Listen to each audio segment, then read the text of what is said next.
New GX was formed in 2005. The business that we acquire, we get very involved. So I see the CEOs at least 2 times in a month.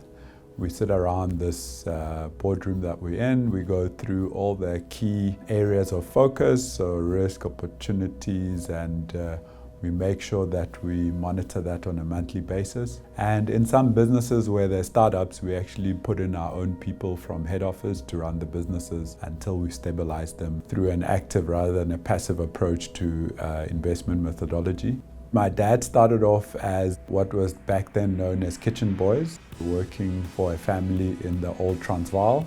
He realized there was no entertainment for his peers who worked for other families, and he bought a radio and started charging a fee, and then made some money, and then bought a camera, and that led to him setting up what was a cinema using community centers, build a cinema called Tebu Cinema in Mamelodi, and a bottle store and a sorghum beer outfit, and a couple of properties that he rented out.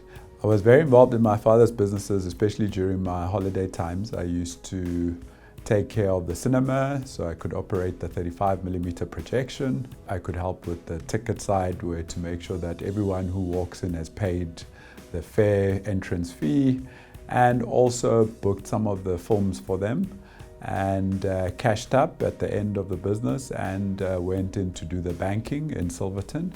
And the bottle store, not too involved because I was underage, but would go in there to check if the excess cash can be banked into the main building. What I learned from my dad is, as much as profit is a motive, but you also need to look into your community and take care of your community. Be focused on the people that work for you, and be a real economic activist. So my dad, I'd classify him as a typical economic activist who used to take out from his own money to fund people to go to school. So I've walked into accounting firms where partners would tell me the story about how my dad gave them money. We've seen doctors, lawyers from Mamelodi who've benefited from his kindness. And it works well because you're building a community, and that's what we've learned, is that you must get to a point where you make a difference for others.